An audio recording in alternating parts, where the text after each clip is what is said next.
नमस्कार. महाराष्ट्र शिष्यवृत्ती परीक्षेत जे महत्त्वाचे बदल झालेत ना, त्यावरचा हा एक क्विक अपडेट. शिक्षण विभागानं बघा नुकताच एक मोठा निर्णय घेतलाय आणि त्यामुळे शिष्यवृत्ती परीक्षेचं सगळं चित्रच बदलणार आहे. आता हे महत्त्वाचं का?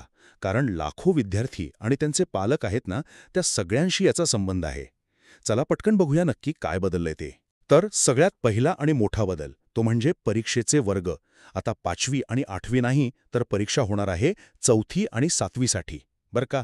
आणि यांना नवीन नावं पण दिली आहेत. प्राथमिक शिष्यवृत्ती 4थीसाठी आणि उच्च प्राथमिक शिष्यवृत्ती 7वीसाठी. आणि ऐका, चांगली गोष्ट काय? शिष्यवृत्तीची रक्कम पण वाढवली आहे. 4थीसाठी आता दरमहा ₹500 म्हणजे वर्षाला 5,000 आणि 7वीसाठी दरमहा ₹750 म्हणजे वर्षाला ₹7,500. आणि हे पुढची 3 वर्ष मिळणार आहे. दुसरी गोष्ट, हा बदल केला कशासाठी?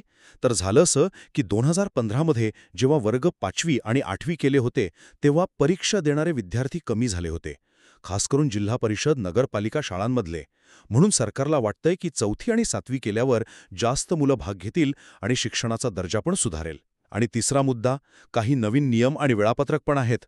लक्षात ठेवा, आता शिक्षकांचं मूल्यमापन पण निकालावर होणार आहे आणि त्याची नोंद त्यांच्या सर्व्हिस बुकमध्ये होईल. विद्यार्थी आता पास नापास असं नाही तर पात्र किंवा अपात्र ठेवतील.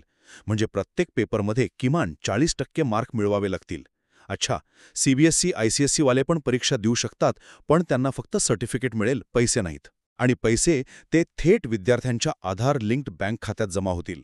राहिलं वेळापत्रक तर ऐका, यावर्षी म्हणजे 2025-26साठी 5वी-8वीची शेवटची परीक्षा होईल फेब्रुवारी 2026 मध्ये आणि नवीन 4थी-7वीची पहिली परीक्षा होईल एप्रिल-मे 2026 मध्ये. मग 2026-27 पासून फक्त 4थी आणि 7वीसाठीच परीक्षा असेल, ती पण फेब्रुवारीत.